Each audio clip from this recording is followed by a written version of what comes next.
आज से कोई 800 साल पहले एक दरवेश सैकड़ों मील का कठिन सफर तय करता हुआ अल्लाह का पैगाम लिए जब ईरान से हिंदुस्तान के अजमेर पहुंचा तो जो भी उसके पास आया उसी का होकर रह गया। उसके दर पर दीन और धर्म, अमीर गरीब, बद्दे छोटे किसी भी तरह का भेदभाव नहीं था। सब पर उसके रहम व करम का नूर बराबरी से बरसा।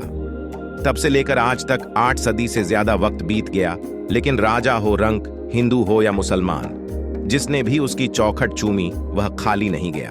ख्वाजा साहब या फिर गरीब नवाज के नाम से लोगों के दिलों में बसने वाले महान सूफी संत मोइनुद्दीन चिश्ती की दरगाह का बुलंद दरवाजा इस बात का गवाह है कि मोहम्मद बिन तुगलक, अलाउद्दीन खिलजी और मुगल अकबर से लेकर बड्ढे से बद्धा हुक्मरान यहाँ पर पूरे अदब के साथ सिर झुकाए ही आया। यह दरवाजा इस बात का भी गवाह है कि ख्वाजा साहब सर्वधर्म सद्भाव की दुनिया में एक ऐसी मिसाल है जिसका कोई सानी नहीं है।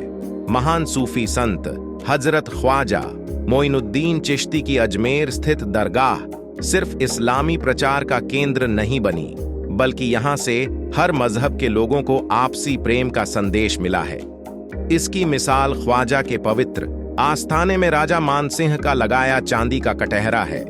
वहीं ब्रिटिश महारानी मेरी क्वीन का अकीदत के रूप में बनवाया गया वजू का हौज है।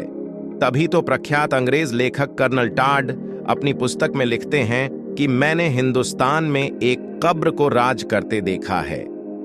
देश की स्वतंत्रता के बाद पहले प्रधानमंत्री पंडित जवाहरलाल नेहरू ने भी ख्वाजा के दरबार में मत्था टेका है।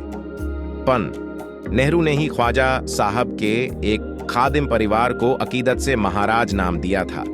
इसी परिवार के महाराज यूनुस बताते हैं कि नेहरू ने ख्वाजा की दरगाह परिसर में महफिल खाने की सीढ़ियों पर चढ़कर दरगाह में उपस्थित जायरीनों को संबोधित किया था, जो कि ऐतिहासिक था। महान कवि रविंद्रनाथ टैगोर, सरोजिनी नायडू, पंडित मदन मोहन मालवीय से लेकर जयप्रकाश नारायण, अटल बिहारी वाजपेयी और इंदिरा गांधी जैसी विख्यात हस्तियों ने ख्वाजा के संदेश को समझा, जाना और अपनी अकीदत के फूल अजमेर आकर पेश किए। आज भी इन तमाम हस्तियों के हस्तलिखित नजराने खादिमों की संस्था अंजुमन सैयद जादगान के रिकॉर्ड में सुरक्षित है। दरगाह में अब पहले से ज्यादा हिंदू परिवार बिना किसी खौफ के रोजाना आ रहे हैं। एक अनुमान के मुताबिक प्रतिदिन 20 से 22 हजार जायरीन अजमेर आते हैं, जिसमें से गैर मुस्लिमों की संख्या 60% से ज्यादा होती है। यानी ख्वाजा के दर पर माथा टेकने वालों में मुसलमानों से ज्यादा हिंदू होते हैं। यह इंसानियत का गहवारा है। यह एक दिन में नहीं बना। इसके पीछे ख्वाज गरीब नवाज की इबादत, मेहनत और कर्म का लंबा अनुभव है।